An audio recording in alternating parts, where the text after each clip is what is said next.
मिठू तोता और कबूतर नदी पर बैठे दाना खा रहे थे। वहीं दूर बैठी गोरी कावी उन दोनों को देखकर चल रही थी। बहुत समय हो गया इन दोनों में कोई लड़ाई नहीं हुई। आज तो मन कर रहा है कोई बड़ा फसाद हो जंगल में, फिर ही रात को मुझे चैन की नींद आएगी। ऐसा क्या करूं मैं? कालू भी दूसरे जंगल गया हुआ है अपने मामा से मिलने। अगर वो होता तो कोई ना कोई उपाय मुझे बता देता। अब मुझे ही कुछ करना होगा। क्यों ना मैं ऐसा करूं, इन सभी पक्षियों में लड़ाई करवाऊं। हाय हाय, कितना मजा आएगा जब ये सब पक्षी लड़ेंगे। शाम होते ही गोरी कवि कबूतर के पास जाती है। आओ आओ गोरी, क्या करने आई हो? कबूतर, मैं तो ये देखने आई थी कि तुम्हारी आंखें कितनी बुरी लगती हैं। क्या मतलब है तुम्हारा? तुम कहना क्या चाहती हो? मैं तो कुछ भी नहीं कहना चाहती। वो तोता है ना, वो तुम्हारे बारे में गलत गलत बातें कर रहा था। गोरी, क्या बातें कर रहा है मिठू? छोड़ो कबूतर, ऐसे ही तुम्हारा मन बुरा होगा। गोरी, मुझे बताओ वो मिठू क्या कह रहा था? अच्छा कबूतर भैया, आप इतना कह ही रहे हैं तो बता ही देती हूँ। वो कह रहा था कि कबूतर बहुत गंदी शक्ल का है, जब भी मेरे सामने आता है तो मेरा दिल करता है मैं उसे मार दूं। वो और भी बहुत कुछ कह रहा था, मगर मैं आपको नहीं बता सकती। मैं नहीं चाहती कि तुम्हारा मन और बुरा हो। उस मिठू की इतनी हिम्मत कि मेरे बारे में ऐसा कहे, मैं उसे छोड़ूंगा नहीं। नहीं कबूतर, मैं तुम्हें मिट्ठू के पास नहीं जाने दूंगी। उसका परिवार बहुत बड़ा है, मैं नहीं चाहती कि वो अपने परिवार के साथ मिलकर तुम्हें मारे। मैं ही जाती हूँ और उसे पूछती हूँ कि वो इतने सुंदर कबूतर के बारे में ऐसी बातें क्यों कर रहा है। हाँ हाँ गोरी, जाओ और उसे समझा दो, वरना मैं उसे आज छोड़ूंगा नहीं। मन ही मन में गौरी का भी बहुत खुश हो रही थी कि उसने आग इधर अच्छे से लगा दी है। फिर वो मिठू तोते के पास जाती है। मिठू, मैं तुम्हें कबूतर का संदेश देने आई हूँ। हाँ हाँ बोलो, क्या संदेश भेजा है कबूतर ने?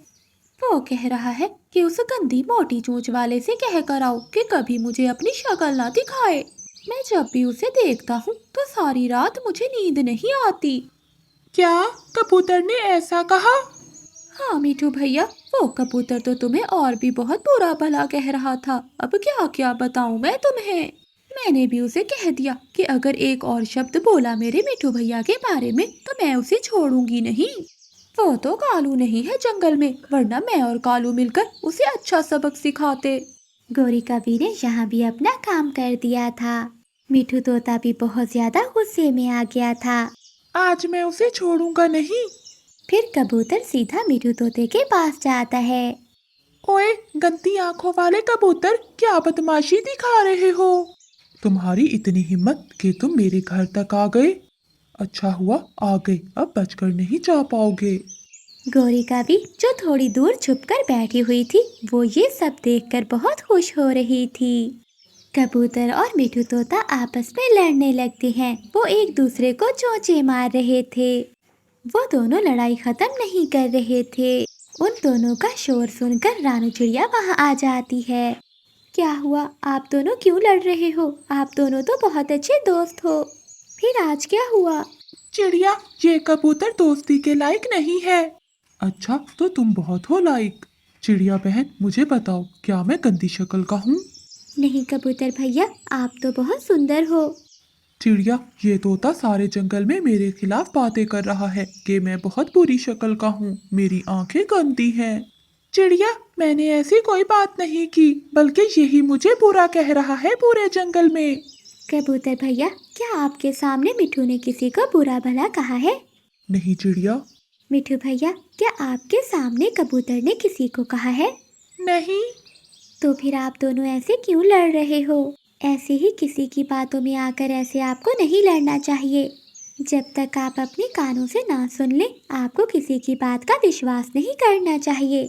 चिड़िया बहन, तुम बिल्कुल ठीक कह रही हो, हम भी ऐसे सोचे समझे बगैर ही लड़ने लग गए, हमें पहले सोचना चाहिए था। ऐसे उन दोनों की लड़ाई खत्म हो जाती है। गौरी कावी जो बैठी ये सब कुछ देख रही थी, वो बहुत नाराज हो जाती है। अभी तो मजा आ रहा था, ये रानू की बच्ची न जाने कहां से आ टपकी। लेकिन कोई बात नहीं, मुझे भी गौरी कहते हैं, मैं अपना मजा जरूर पूरा करूंगी। फिर गौरी कभी अपने घर चली जाती है। वो रात को सोचती है कि वो अब ऐसा क्या करे कि जंगल के पक्षियों में लड़ाई शुरू हो जाए। फिर गौरी कभी को एक आइडिया आता है और वो सो जाती है। अगली सुबह हो जाती है। इन दिनों जंगल में दाने की बहुत कमी थी। गौरी कभी जंगल से थोड़ी दूर गुफा में दाना रखाती है और आकर जंगल के पक्षियों को इकट्ठा करती है। पक्षियों, तुम सब तो जानते हो कि जंगल में दाने की कितनी कमी है। मैं भी सारा दिन दाना ढूंढती रही। पता है, फिर मैं जंगल से बाहर गुफा में गई। वहाँ मुझे ढेर सारा दाना मिला।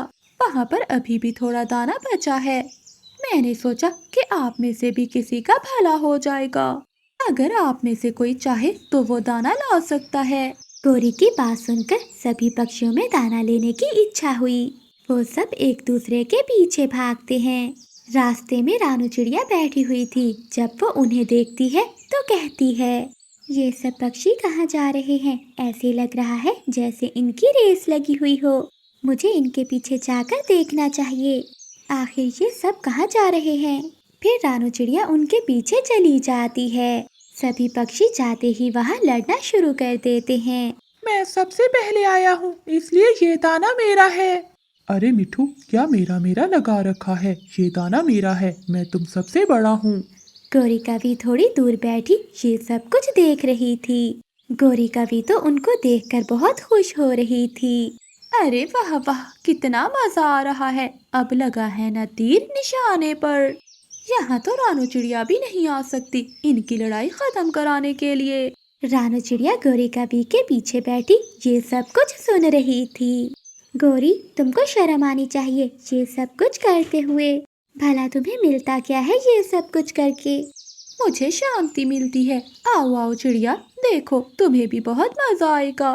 गौरी, मैं इतनी जालिम नहीं हो सकती। ये लड़ाई तुमने डलवाई है इन पक्षियों में।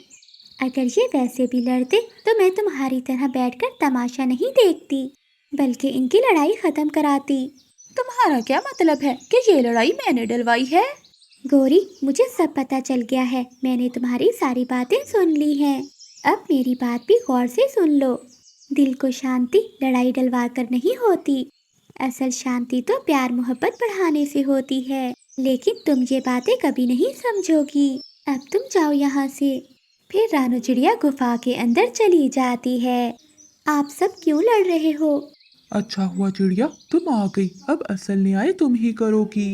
तुम ही बताओ ये दाना किसका है? चिड़िया, कबूतर को अब तुम ही समझाओ कि ये दाना मेरा है। आप सब खामोश हो जाएं। आप मुझे ये बताएं, आपको यहाँ भेजा किसने है? हमें दाने के बारे में गौरी कवि ने बताया था। गौरी ने आप सबको बेवकूफ बनाया और आप बन गए। चिड़िया, क्या मतलब? आप सब तो गौरी कवि को जानते हैं। वो कितनी बड़ी फसादन है। उसने गुफा में दाना खुद ही रखा है ताकि वो आप सब में लड़ाई करवा सके और वो आपकी लड़ाई डलवा कर मजा ले सके।